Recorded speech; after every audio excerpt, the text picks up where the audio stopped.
Good afternoon. What excitement in the room. Welcome, students, loved ones, staff, and faculty to the White Coat Ceremony for the class of 2023 at Weill Cornell Medical College. I'm Yoon Kang, Acting Senior Associate Dean of Education and the Richard P. Cohen Associate Professor of Medical Education, and we are thrilled that you are all here to join us for this wonderful occasion. The White Coat Ceremony, as some of you know, is one of the most celebrated academic events at the medical college. It's essentially the bookend ceremony to graduation and is where students first receive their white coat as a rite of passage into the field of medicine. The white coat itself serves as a uniform of our profession, but far more importantly, the white coat is a symbol of a commitment to humanism and to care of the patient. We are very privileged today to have a special group of faculty who will assist our students as they don their white coats in this first step of establishing their professional identities as physicians. Each of these faculty members is an inspirational embodiment of the very best of our profession and showcases to all of you, class of 2023, future class of 2023, and family, the diverse range of what is possible here for you at Weill Cornell.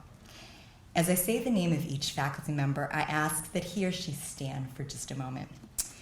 Dr. Charles Bardes is the Associate Dean of Admissions and Professor of Clinical Medicine. Students, I think you know him by now, and I think you could each give him a hug later on. Dr. Richard P. Cohen, in whose honor my professorship is endowed, and he's down, is an active Weill Cornell alumnus, class of 1975, and a clinical professor of medicine.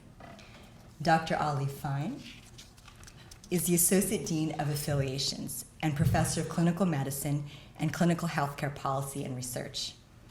Dr. Joe Finns, another Weill Cornell alumnus, class of 1986, is the E. William Davis Professor of Medical Ethics, and you met him earlier this morning as he spoke to you about the Hippocratic Oath. He holds professorships in many departments: medicine, psychiatry, medical ethics and neurology, and healthcare policy and research. Dr. Barbara Hempstead is the Dean of the Weill Cornell Graduate School of Medical Sciences and the O. Wayne Isom Professor of Medicine and Neuroscience. Dr. Kevin Holcomb is the Vice Chair of Gynecology and Associate Professor of Clinical Obstetrics and Gynecology. Dr. Joy Howell is an Associate Professor of Clinical Pediatrics. Dr. Michael Caplet, another Weill Cornell alumnus, class of 1995, Vice Chairman for Research and a Professor of Neurological Surgery. Dr. Sibel Klimstra is the Aaron Krantz Associate Dean of Academic Affairs and Professor of Clinical Psychiatry. Dr. Peter Marzik is the Gertrude Feil Associate Dean of Curricular Affairs and a Professor of Psychiatry. Dr. Astomi Matui is a Professor of Clinical Anatomy in Radiology. Dr. Laura Riley is the Chair of Obstetrics and Gynecology and the Given Foundation Professor of Clinical Obstetrics and Gynecology. Dr. Joseph Safdie is the Assistant Dean for Clinical Curriculum and Associate Professor of Neurology and Vice Chair of Education in Neurology. Dr. Michael Stewart is the Vice Dean of Weill Cornell Medical College and a Professor and Chairman of Otolaryngology, Head and Neck Surgery. Dr. Carol Story Johnson, another Weill Cornell alumnus, class of 1977, is Professor Emerita of Medicine and a board member of Weill Cornell's Alumni Association.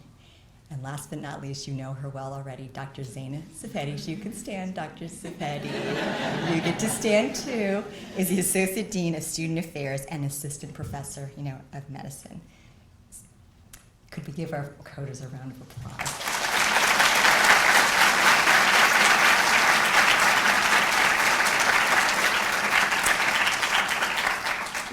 It is now my pleasure to introduce our Dean, Dr. Augustine Choi. Dr. Augustine Choi is Dean of Weill Cornell Medicine and the Provost for Medical Affairs of Cornell University. Dr. Choi came to New York City in 2013 from Harvard, where he was the Parker B. Francis Professor of Medicine at Harvard Medical School and the Chief of Pulmonary and Critical Care Medicine at Brigham and Women's Hospital in Boston. He came to New York to be the chairman of the Department of Medicine and the physician-in-chief of New York Presbyterian Hospital, Weill Cornell Medical Center. He received his medical degree from the University of Louisville and completed his residency at Duke University Medical Center, where he then followed that up with a fellowship in pulmonary and critical care medicine at Johns Hopkins. He served on the faculty of Johns Hopkins, Yale University, and University of Pittsburgh, where he's been chief of pulmonary, allergy, and critical care medicine. Dr. Choi is a very distinguished physician scientist with expertise in the pathology and biology of lung diseases. He is the author of over 300 original publications, plus 16 book chapters and more than 70 reviews. He is a member of the American Society of Clinical Investigation and the Association of American Physicians. An innovator in all aspects of academic medicine, Dr. Choi has a long-standing commitment to training the next generation of healthcare and scientific leaders, and he has mentored more than 70 trainees and faculty members. In addition to this outstanding resume, Dr. Choi is a warm and thoughtful man, an incredibly forward-thinking dean, and I can personally assure you that he is committed to the success of each and every one of our students. Dean Choi.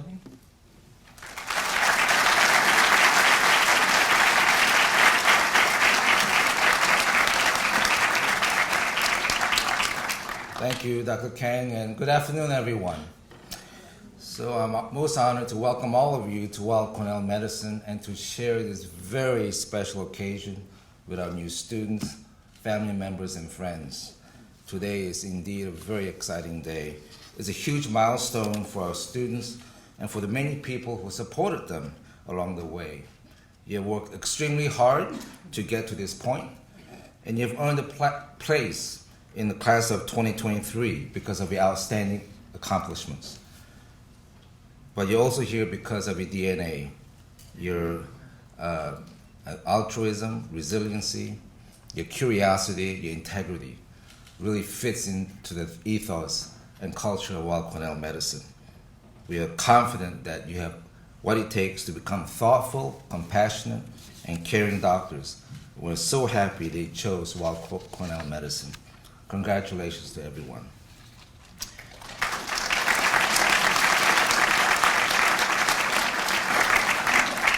When you put on your white coats for the first time today, you'll be joining a very noble profession, one that carries enormous responsibilities, as well as many rewards. As doctors in training, you're on a path that seeks relief, human suffering, promote health and well-being. Patients will look to you in times of need and literally put themselves in your hands. Today marks the first step in the path of learning to care for your patients. An annual tradition here at Weill Cornell Medicine is the camp experience. Hopefully the rain didn't get you too hard. Welcoming incoming students at Ithaca, New York. Thanks to the outstanding organizational and leadership skills of our current medical students, the class of 2023 was able to get to know each other during a supervised wilderness weekend in Ithaca area. Each year, this students' initiative emphasizing collaboration and team spirit provides a warm and fitting introduction to Weill Cornell Medicine.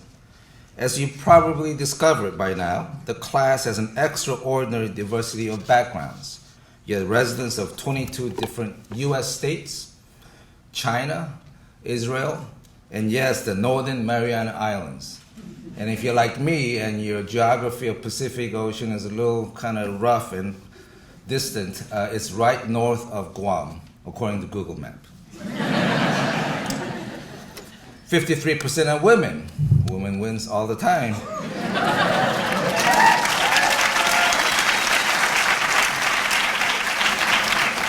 Dr. Kang, I hope you don't mind, I go off script sometimes.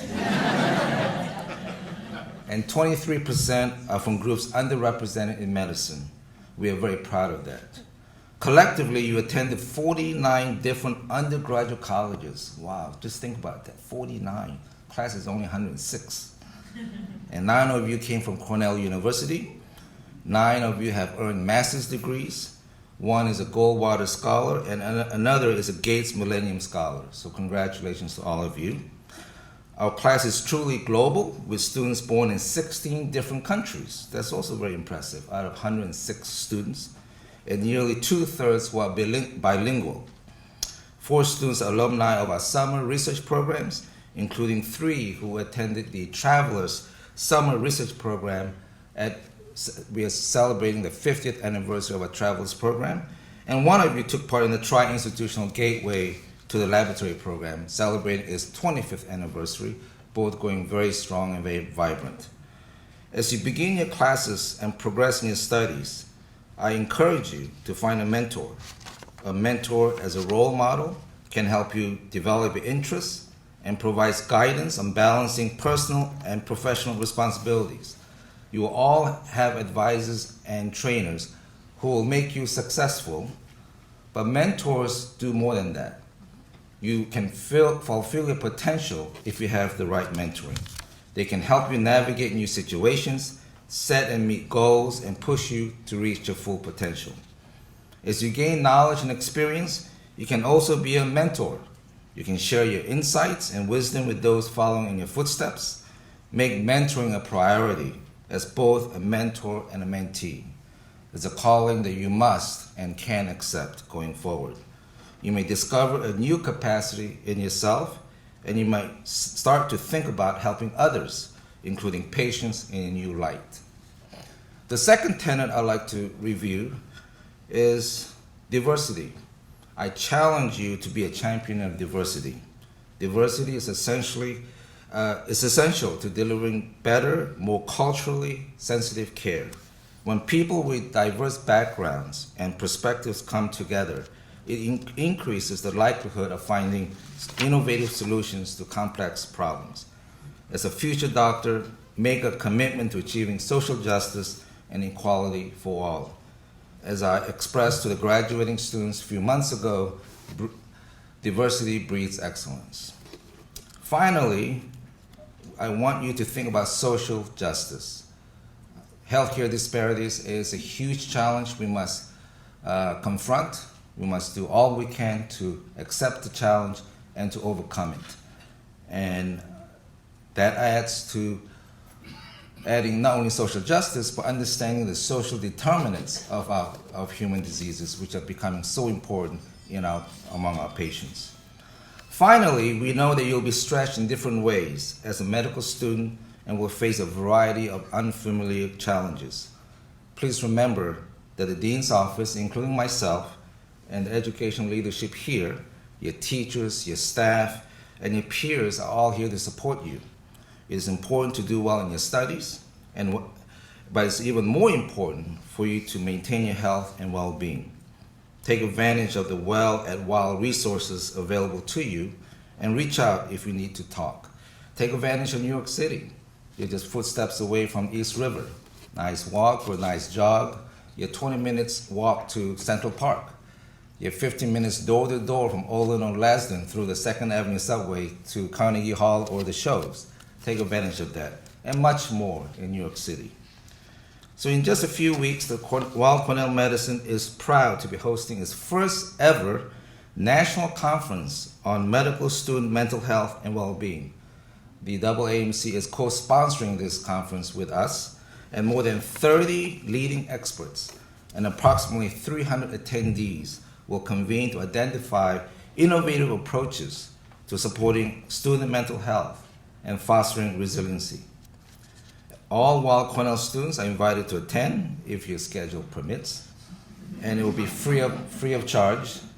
And please don't convey that to other medical students from other schools.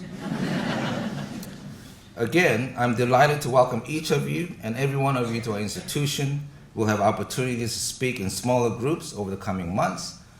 My regular breakfast meetings, hot breakfast in the Archibald Commons, or monthly dinner meetings at my apartment with Mary, my better half. Looking forward to seeing all of you. Congratulations and best of luck as you embark on this new phase of your lives. Now I'd like to introduce this year's White Coat speaker, Dr. Philip Steig. Dr. Steig is the chairman of the Department of Neurological Surgery at Weill Cornell Medicine and founder of our Brain and Spine Center, one of New York City's leading interdisciplinary neuroscience facilities. He's a world-renowned neurosurgeon with expertise in cerebrovascular disorders, skull-based surgery, and traumatic brain injury. He's a widely published author and internationally known lecturer, and he has consistently been named one of the nation's top doctors by Castle Connolly. He's the host of the weekly podcast, This Is Your Brain with Dr. Phil Steig. Actually, it's very good. I've seen it once. And is one of the editors of the definitive textbooks on AVMs. Please join me in welcoming Dr. Steig, who will be speaking on medicine is art, science, and an affair to remember. Dr. Steig.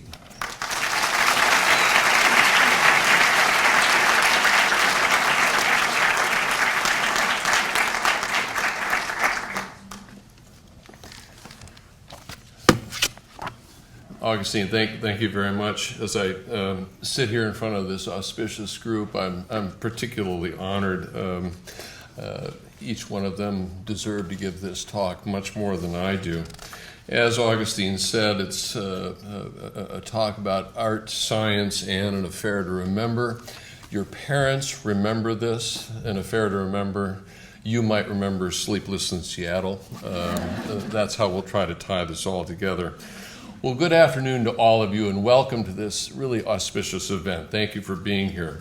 I want to start by thanking the Dean and his entire office for giving me the honor of speaking here at this consequential, historic, and momentous event in your lives. Congratulations to you and to your parents for the achievements. With your parents' love and their support, financially I suppose, as well as your intelligence, hard work, you have now been admitted to a top 10 prestigious Ivy League medical school located in the financial and cultural capital of the United States and probably the world. So if you can't find something fun to do, it ain't our fault. You have my deepest respect, and I want to applaud you.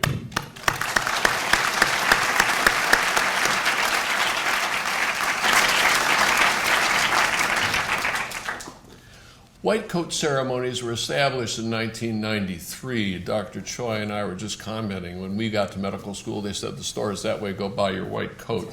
This is I think a much better thing. We've become a kinder and a gentler nation.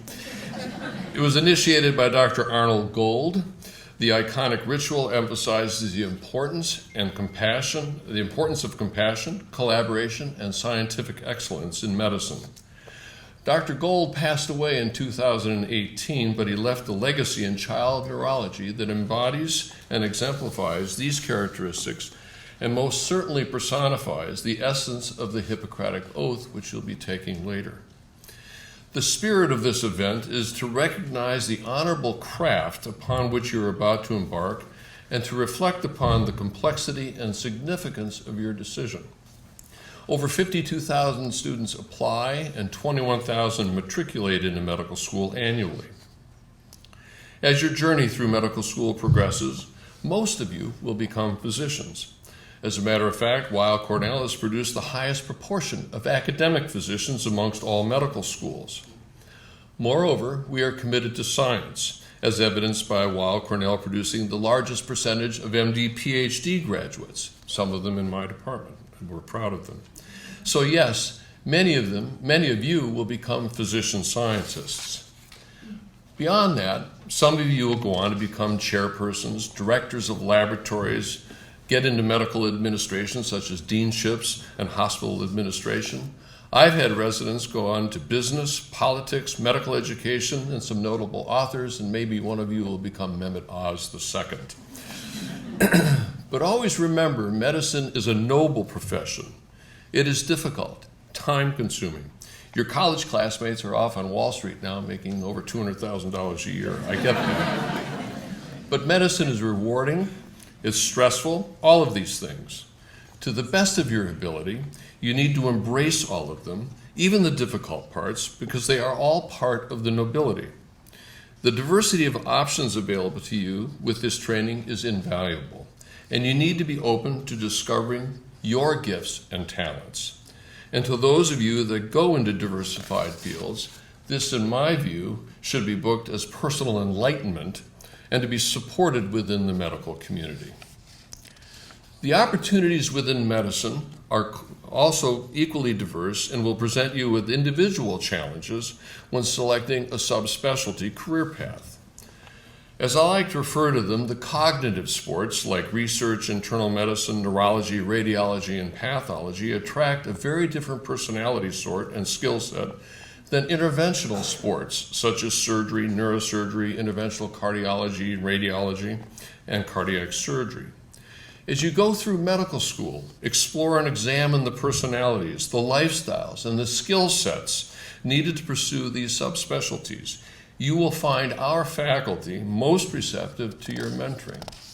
All of the faculty that I know of really enjoy teaching medical students. But today, I want to focus more on what I believe to be the core tenets of medicine. I'm a neurosurgeon, so I'd be remiss without quoting Harvey Cushing. A physician is obligated to consider more than the whole person. They must view the person in their world. When I came here to develop the Department of Neurological Surgery, I was faced with some of the same complex issues that you're facing. No substantial previous history of a department, no previous experience, either personal or institutional, to draw upon. So to give form and framework by which the faculty, the residents, and myself would be held accountable, I created a list of characteristics upon which we would operate, and they included some of the things that have been mentioned previously. Integrity, collegiality, compassion, perseverance, scientific curiosity, technical superiority, and leadership. So I know what you're thinking. Is this going to be an hour-long lecture? The answer is no. Okay, I'm going to focus on a much smaller list, and this isn't a copy of the list of 7 characteristics of successful people.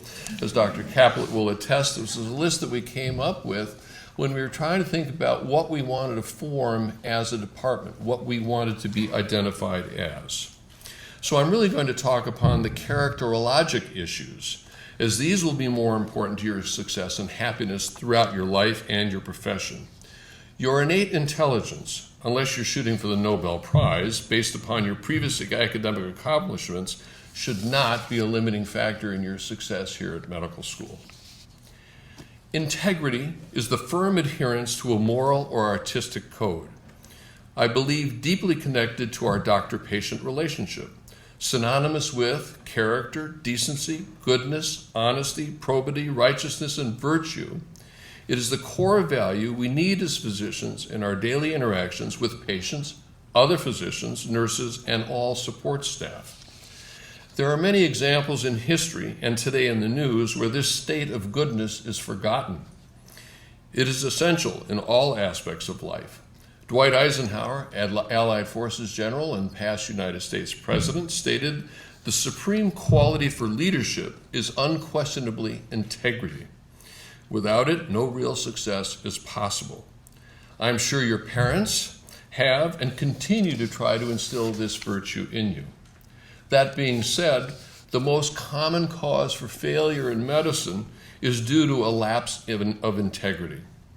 Winston Churchill, in his eulogy to Neville Chamberlain, an arch enemy and nemesis to him, to his rise to power, recognizes how history may not capture the essence of a person when he stated, "History, with its flickering lamp, stumbles along the trail of the past, trying to reconstruct its scenes, to revive its echoes and kindle with pale gleams the passion of former days.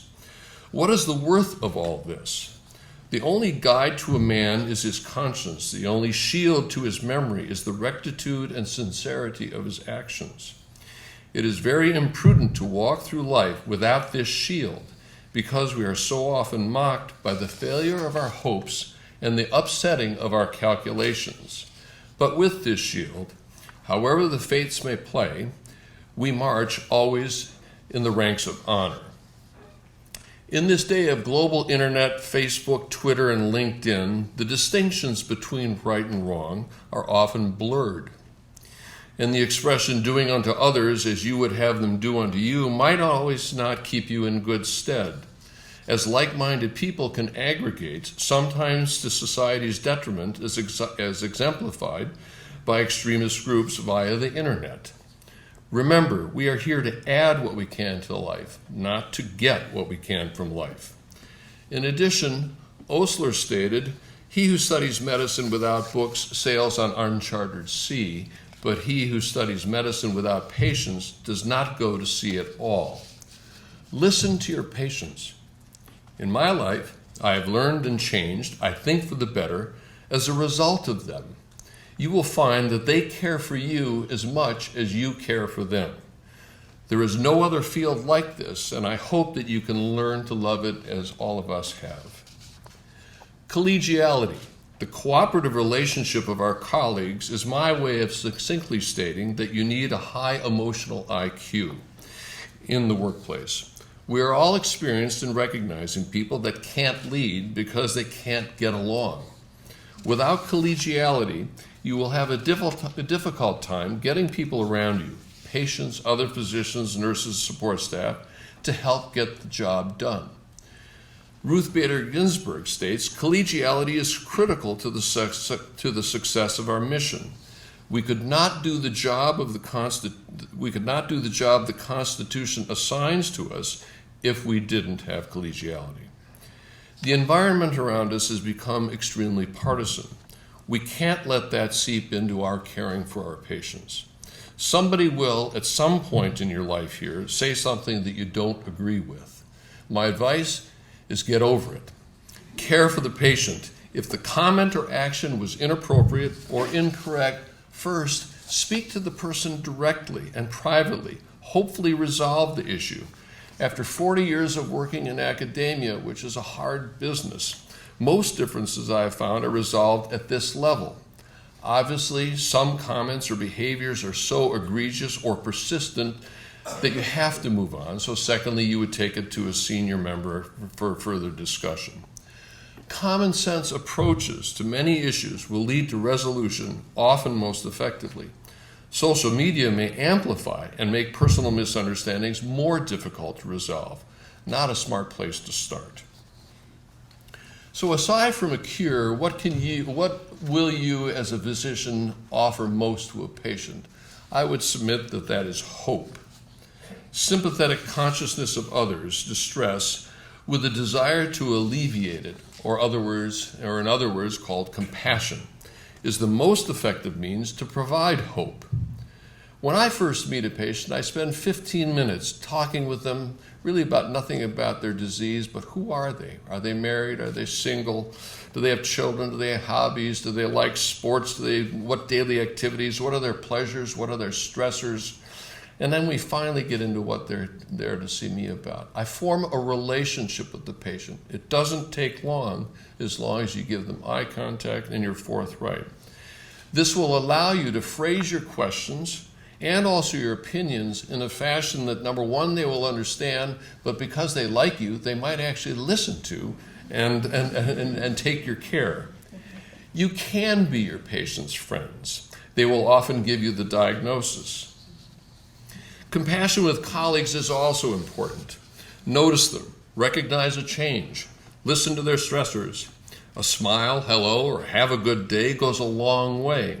Notice their name. I know this sounds simple and trite, a skill set often applied in sales and not often enough emphasized in medicine. But remember, what are you doing? You're a doctor, you're selling health, not only to your patients, but also to your coworkers and to ourselves. Don't worry, I'm not going to chastise you for being bad patients as doctors. Be a positive force in your environment. One of the most common reasons people leave a job is lack of appreciation from peers and supervisors. Providing world-class patient care is a team effort. You need others. As a physician, you will be a team leader. Earn and honor the respect of others around you. Often you will be busy multitasking and distracted. Take a deep breath. People around you want to help, if you're nice. As Nelson Mandela said, our human compassion binds us one to another, not in pity or patronizingly, but as human beings who have learned how to turn our common suffering into hope for the future. To be thorough, I have to state that there are some patients that will try to consume your time. You will have to learn how to politely let them go and cut off the conversation. So where does an affair to remember become important in this talk? I hope some of you remember Cary Grant or Sleepless in Seattle with Tom Hanks and Meg Ryan. It does happen that medicine becomes a love. I'm frequently accusing of having an affair with it. We all understand the science of medicine and can appreciate the art. Why some doctors are superb diagnosticians, surgeons, or interventionists. They have recognized their talents. They have honed it like a professional athlete, developed that visceral sense for what is the right decision or the right move at the appropriate time. Hard work, confidence, repetition, and introspection help us to develop into master physicians like Dr. Gold. That act, emotion, and spirit that becomes so natural becomes a part of you. During medical school and then residency, you will go hopefully through repetitive actions to achieve your goals, through perseverance or resilience. As John D. Rockefeller said, I do not think there is any other quality so essential to success of any kind as the quality of perseverance. It overcomes almost everything, even nature. In this training process, which really doesn't stop after medical school or residency, your loved ones, mom and dad, might even suggest you are having an affair with your practice. That's okay. Parents, you will note a maturation in your children, scientific precision, focus, confidence, articulate and concise communication, all the result of repetitive experiences in an area I hope that you find the same passion that I've found. All of this will be challenging, exciting, and as stated earlier, stressful. Some of you won't be the first at something for the first time in your life. It's natural to feel anxious, overwhelmed, and exhausted. We are fortunate that our Dean, Augustine Choi, is very sensitive to these issues. Students and parents know that we care about both you, the student, and your parents and your relationship with them. We will help you grow through the management of these normal human emotions. Mentoring, sports, music, philosophy, and emotional support are readily available throughout the campus. Success in medicine requires intellectual capacity, already proven by you. You will also need physical strength and stamina in some specialties, but most importantly, you're going to need mental toughness in your chosen area of medicine. We will help you segment or divide the subjects into achievable components so it's not overwhelming. Secondly, I believe that we will try to help you visualize what success looks like through example, by mentoring and support, but most importantly, through repetition. Your mentors should guide you through periods of stress, learning emotional control, taking deep breaths. Yes, I believe yoga and mindfulness is a good thing. You, your patients, and coworkers will all benefit from this control. I will state there's one caveat. If you do become a leader, sometimes you have to be a little bit emotional, and that's okay. You don't always have to react. Men are disturbed not by things, but the view they take of them. Reframe a negative event and turn it into a positive one.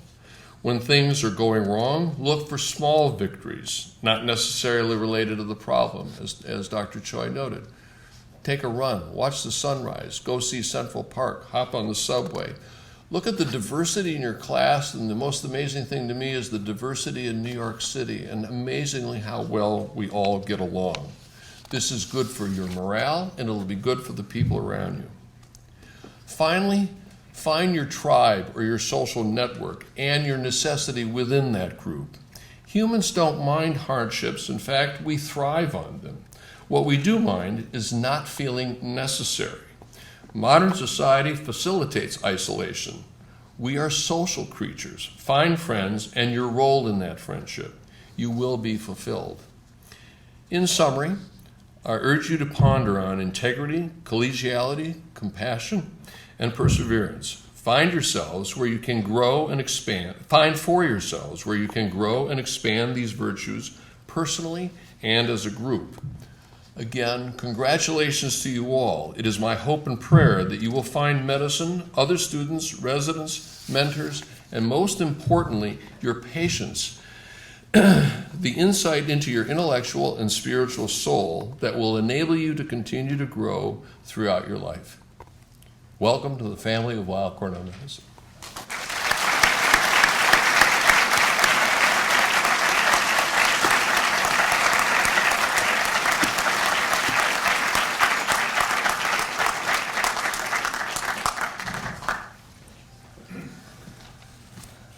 Thank you, Phil. That was really nice, coming from a neurosurgeon himself.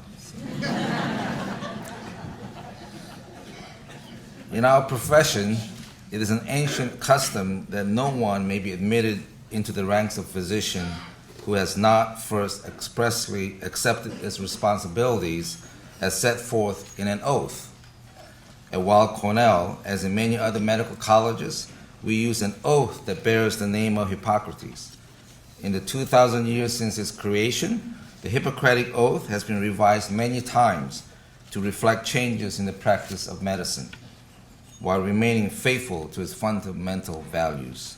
A decade ago, a committee of students and faculty met to revise the Hippocratic Oath, which is administered at the commencement ceremonies. The revised oath was first taken at commencement of the class of 2005 and has been used here ever since. Students, you will not take the oath until your graduation. Nonetheless, on this day, when you don your white coats for the first time as medical students, I will read it so that all of you can hear it. As you listen to the oath, I ask you to reflect upon its meaning as you start your course of study here at Weill Cornell Medicine and through all of your years as physicians. So, the Weill Cornell Medical College Hippocratic Oath. I do solemnly vow to that which I value and hold most dear, that I will honor the profession of medicine, be just and generous to its members, and help sustain them in their service to humanity. That just as I have learned from those who preceded me, so will I instruct those who follow me in the science and the art of medicine. That I will recognize the limits of my knowledge and pursue lifelong learning to better care for the sick and to prevent illness. That I will seek the counsel of others when they are more expert, so as to fulfill my obligations to those who are entrusted to my care. That I will not withdraw from my patients in the time of need. That I will lead my life and practice my art with integrity and honor, using my power wisely. That whatsoever I shall see or hear of the lives of my patients that is not fitting to be spoken, I'll keep in confidence. That into whatever house I shall enter, it shall be for the good of the sick.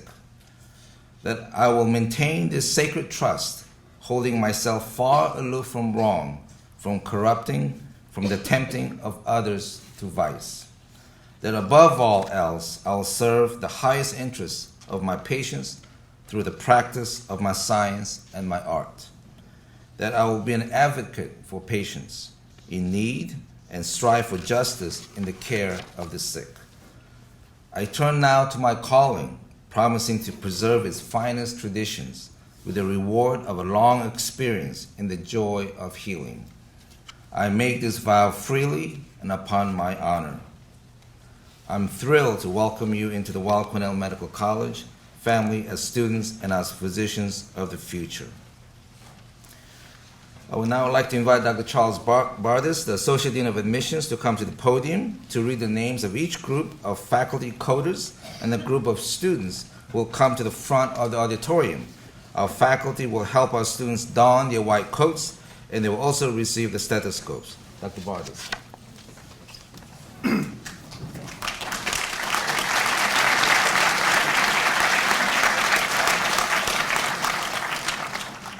I'll ask our first group of coders to come forward, please, and then the names of the students, they may come forward as we call their name. Doctors Choi, Stieg, Story-Johnson, Kang, and Zapetti, will you please come forward?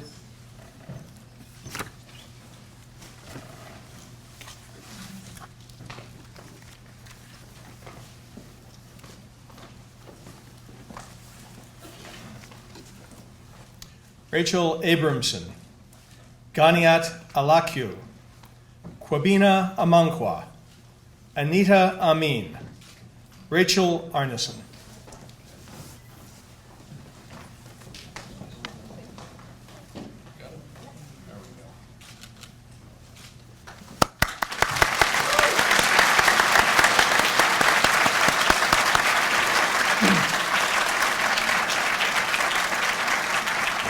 Okay, scram you guys. Artin Arzani, Quillen, Austria. Christopher Babu, Venkatesh Balaji, Shanice Beaumont.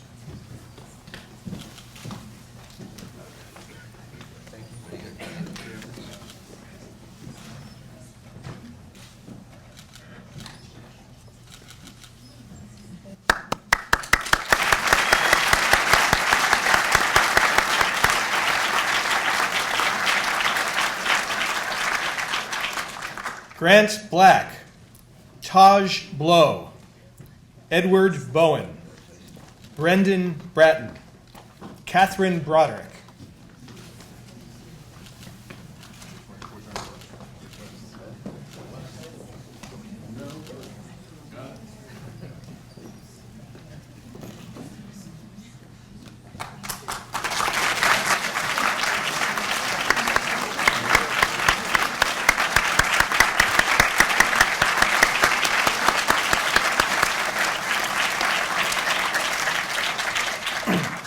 Andrea Kabasa Miskimen, Guizen Chen, Justin Chen, Shirley Chen, Yunshan Chen.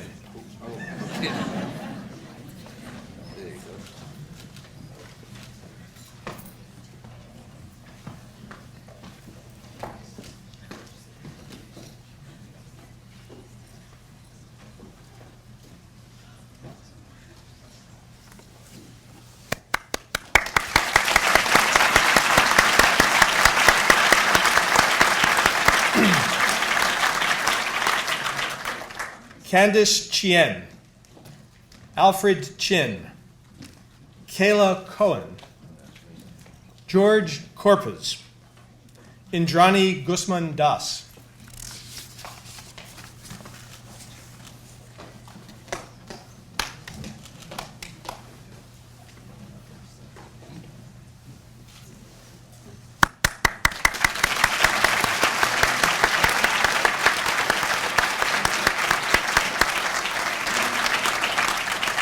I'll ask our coders to step down and invite the second group of coders, Drs. Hempstead, Cohen, Holcomb, Caplet, and Klimstra, please to come forward.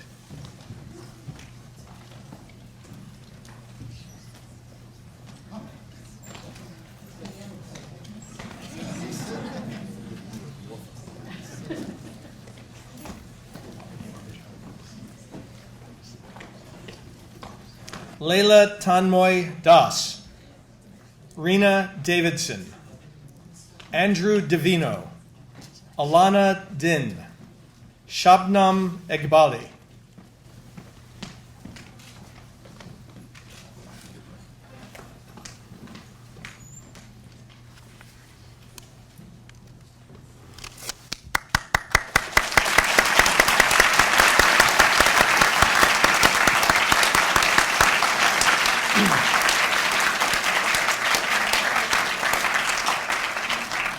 Hannah El Hassan, Catherine Fortson, Rebecca Gelfer, Stephanie Gu, Arsalan Hagdel.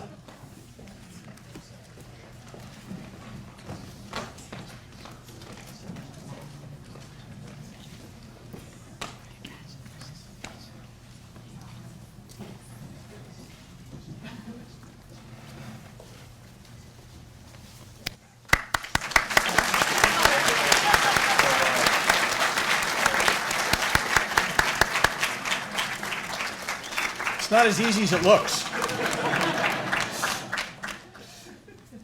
Parviz Daniel Hejazi Pastor. Jonathan Hwang. Ren Marcel Ibala. Jeremy Caplet. Kiara Keller.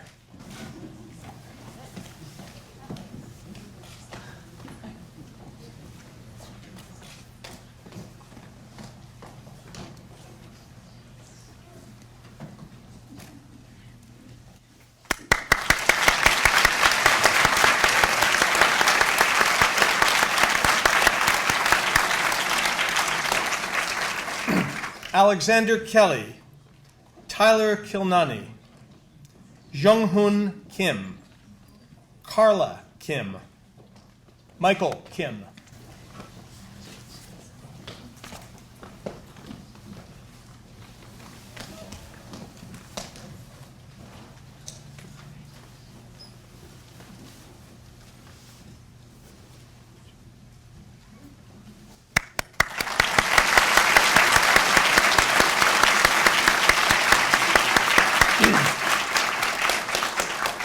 Wanjun Kim, Juliana Costas, Daniel Lai, Tiffany Lamb, Charlotte LaPlante.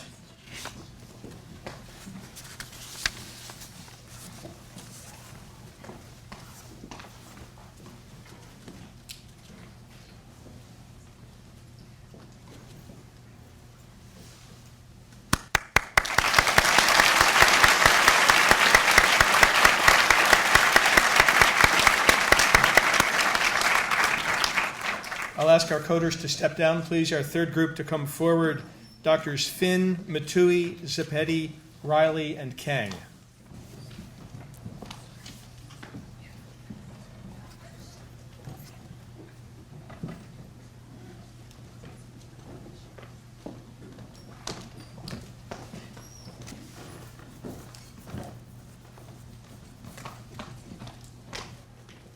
Andrew Lee, Jenny Lin, Katie Liu, Suting Liu, Kathleen Luckett.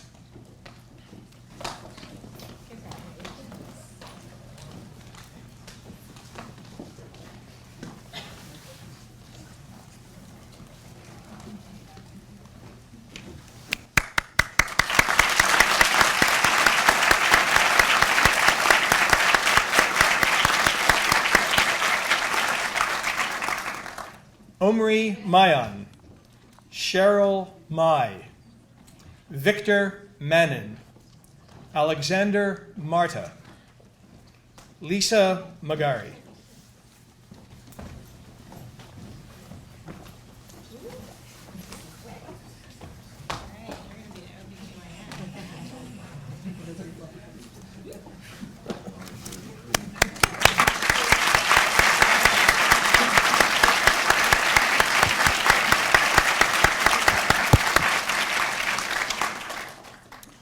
Julio Moreno, Matthew Moranta, Sakila Nazia, Jody Niem, Natalie Nguyen.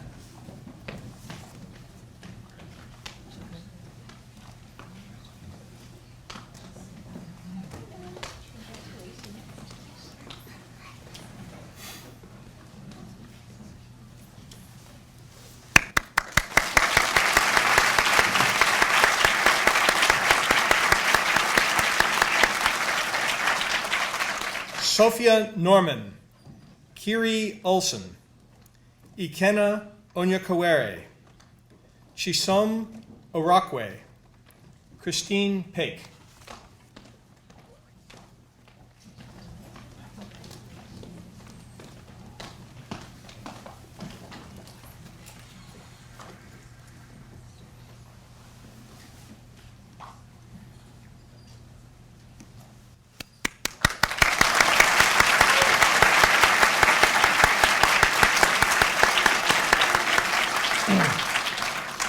Ann Palladino, Ilan Palti, Stephen Pan, Nahyun Park, Vruj Patel.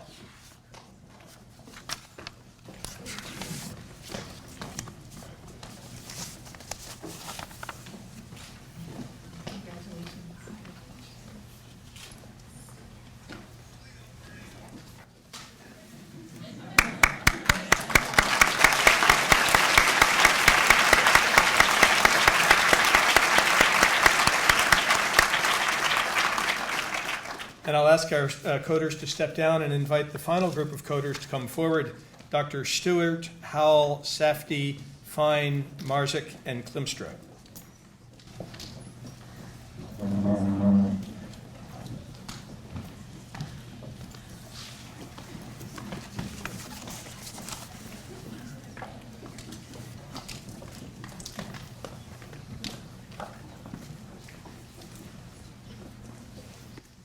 Haiti Paulino, Preethi Periakoil, Jin Payon, Gabriel Rob, Stephanie Rager, Payman Rezavi.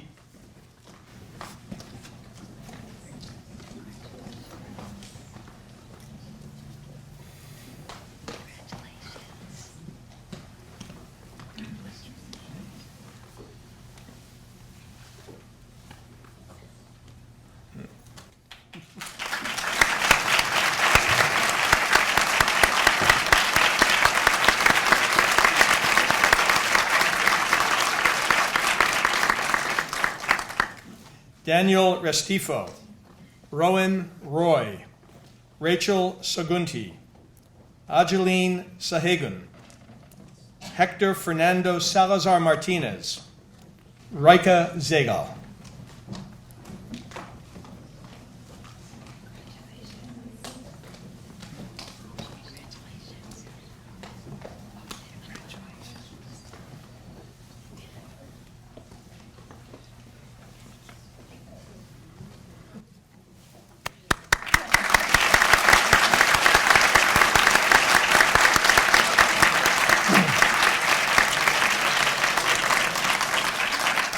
Heba Shaban, Lior Steyer, Jalicia Smith, Yael Stavetsky, Lauren Sweetland Martin, Alice Tao.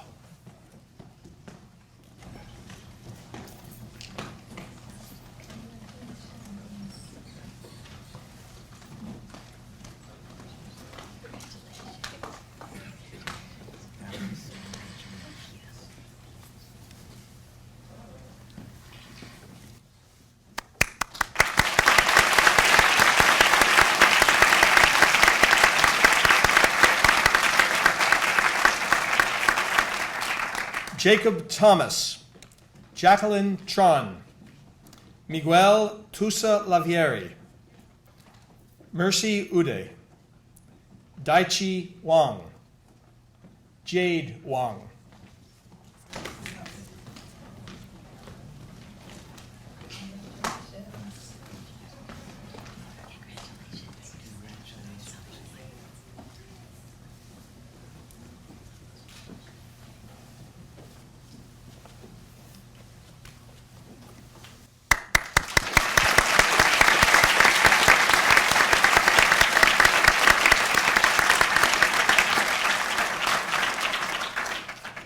Zhaori Wang, Guangmin Wu, Abigail Shea, Leah Yao, Omar Zainul, Ethan Zhao.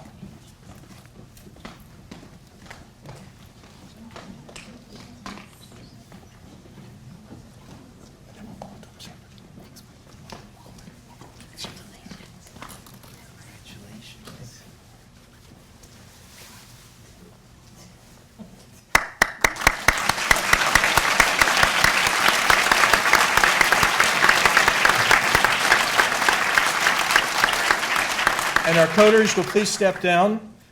We have Dr. Zappetti to welcome George Zhou.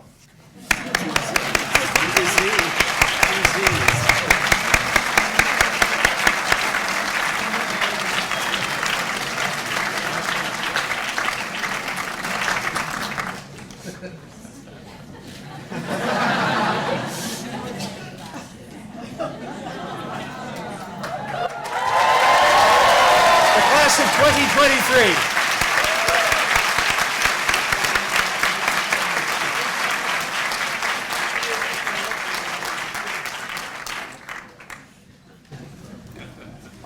Well, what an exciting ceremony. Before we depart, I just wanted to share a few final words. First of all, thank you again to our faculty for serving as coders for this event, to our Dean, Augustine Choi, and to our exceptional white coat speaker, Dr. Stieg. Students, I promise you that this is an incredibly inspiring group that you have before you who represent the dedication of our faculty and faculty leaders to students at Weill Cornell.